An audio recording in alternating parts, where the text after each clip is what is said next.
안녕하세요. 닥터 까막눈입니다. 올해도 아름다운 벚꽃이 피었습니다. 저는 해마다 벚꽃이 피면 화계에 있는 일구다라는 아름다운 카페에서, 아름다운 다원에서 제가 촬영을 합니다.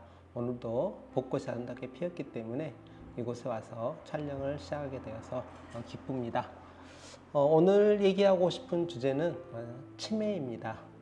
왜 치매를 요즘에 이제 많이 얘기하고자 하냐면, 사실 점점 치매 상담하는 환자분이 많이 오고, 치매를 예방할 수 있는 방법이 없을까 물어보신 분도 많고요.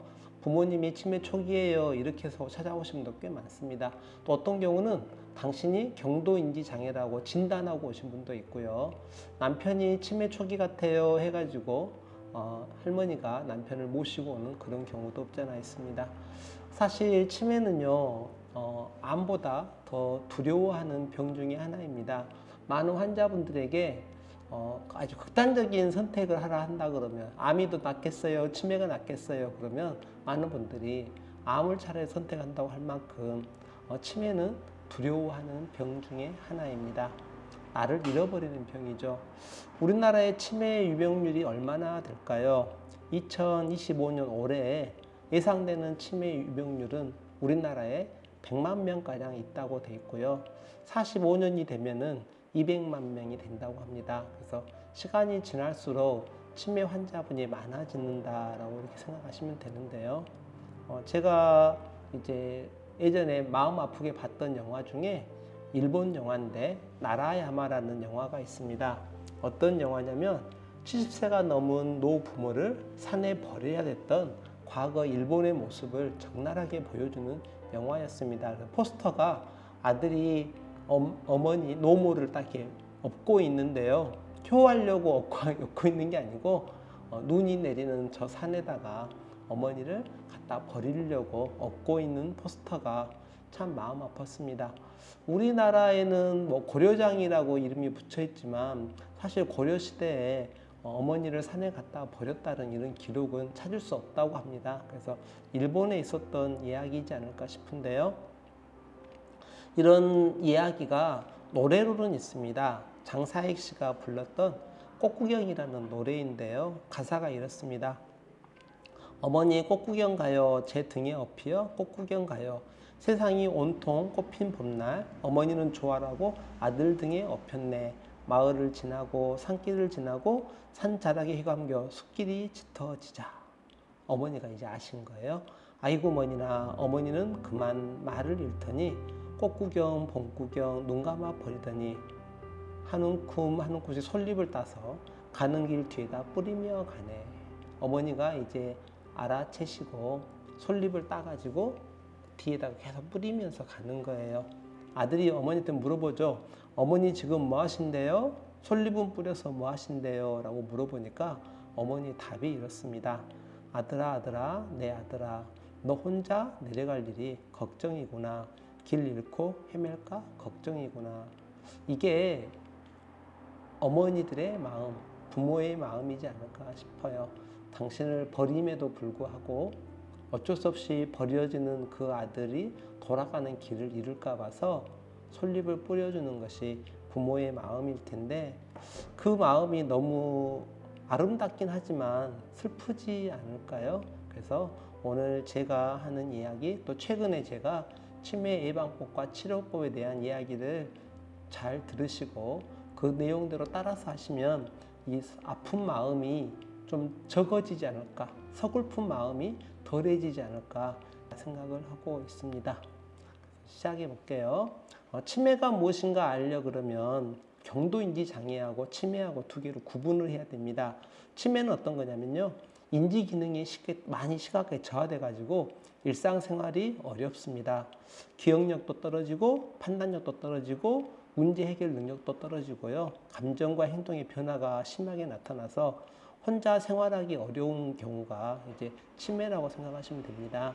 경도인지 장애는 정상 노화가 좀 됐어요. 그래서 인지 기능이 떨어졌지만 치매의 전 단계를 경도인지 장애라고 합니다. 그래서 기억력도 좀 떨어지고 언어 능력도 떨어지고 주의력도 떨어지지만 기본적인 일상생활이 수행이 가능한 경우를 경도인지 장애라고 합니다.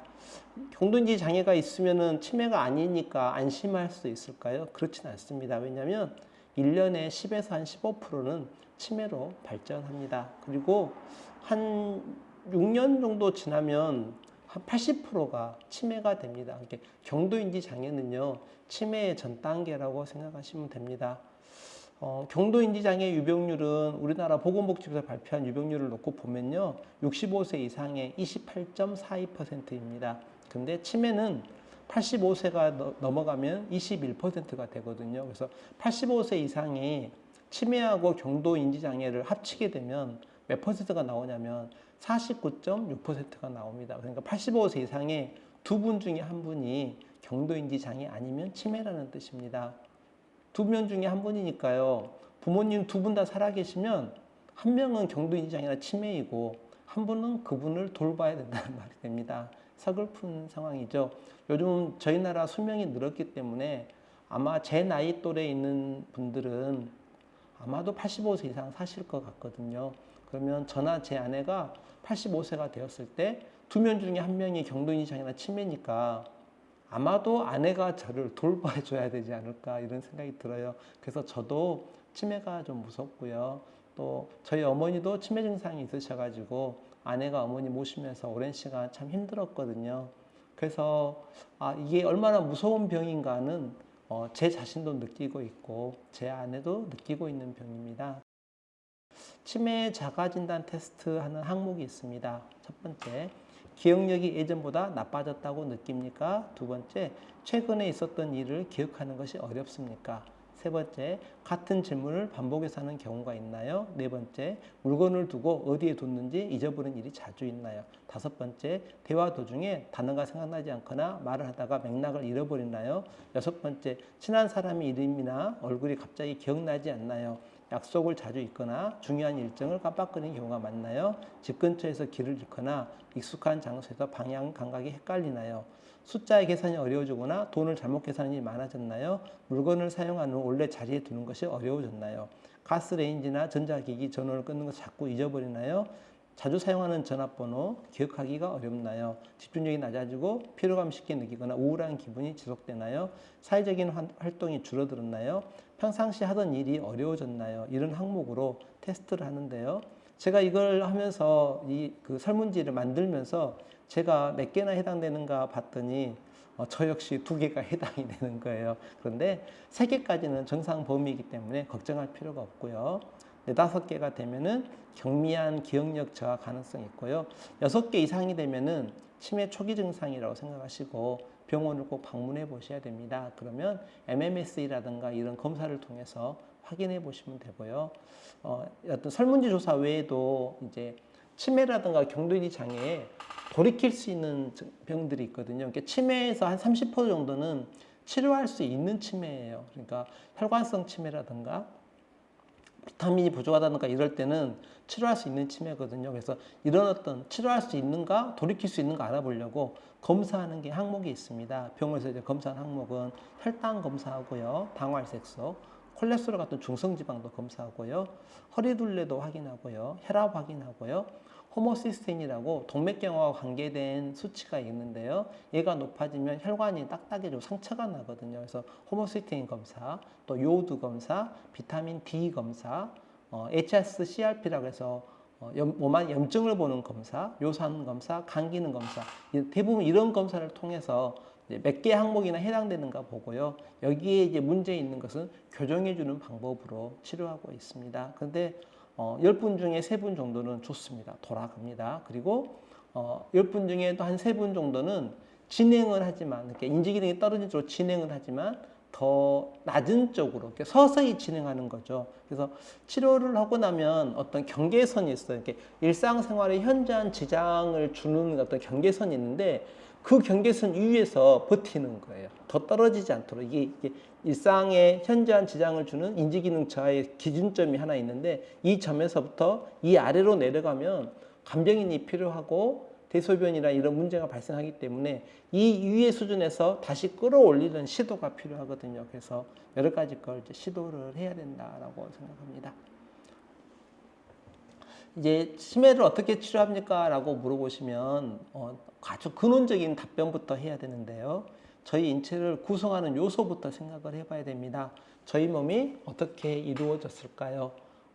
흔히들 지방, 탄수화물, 단백질 3대 영양소에다가 비타민, 미네랄, 섬유질, 효소 그리고 물, 공기가 들어가야 된다. 그러니까 한 9가지로 우리 인체 몸이 구성된다라고 이렇게 생각을 합니다. 흙으로 아마도 사람이 지어졌고 흙으로부터 사람이 왔으니 이런 성분들이 있을 것 같은데요. 문제는 하나하나가 다 부족해졌다는 말입니다. 왜냐하면 비타민과 미네랄이 예전에 저희가 먹었던 시금치나 과일에 있던 성분이 많이 부족해졌습니다. 성경에 의하면 7년에 한 번씩 땅을 쉬어줘야 되는데 대부분 그렇지 못하고 계속 연작을 하고요. 비가 계속 오면은 토양에 있는 어떤 성분들이 강으로 바다로 흡수려 나가기 때문에 계속 토양은 고갈되고요. 이제 부족한 상황이 놓여 있기 때문에 여기서 난 농작물을 계속 먹으면 사실은 향도 떨어지고요.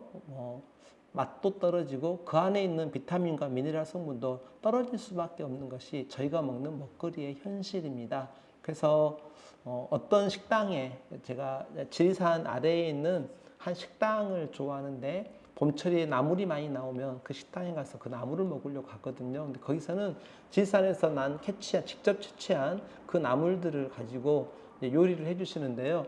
그걸 먹다가 보면 무슨 일이 벌어지냐면 일상적으로 식당에서 먹었던 그 나물과 향, 이름도 같고 색깔도 같은데 향이 달라요. 맛도 다르고 향도 다르거든요. 그래서 어떤 우리가 연작한 어떤 자리에서 난 농산물보다는 이렇게 자연적으로 얻은 농산물을 구할 수 있으면 그걸 구했으면 좋겠어요. 사실 환경 오염으로 인해서 비타민 B12나 B6라든가 엽산, 비타민 C, 글루텐, 글루타치온 이런 어떤 성분들이 많이 부족해지기도 했고요. 또 소모도 되고 하니까 더 많은 비타민과 미네랄이 필요합니다. 근데 비타민 B나 엽산이 부족하게 되면 신경세포가 손상되고요. 기억력이 떨어지고 그래서 가약성 치매 중에 제일 편한 게 이런 겁니다. 오셨을 때 비타민 B군을 좀 공급을 많이 하게 되면은 일시적으로 치매 증상이 좀 좋아지시거든요. 그래서 다시 경도인지 장애로 돌아간다든가 경도인지 장애는 더 좋은 건망증이라든가 정상으로 돌아간다든가 이런 경우가 꽤 많이 있습니다. 그래서 병원 이용이 어렵다, 진료가 어렵다 그러면 오늘 강의를 들으시면 어머니에게 제일 먼저 선물할 것이 비타민 B를 선물해 주셔야 됩니다.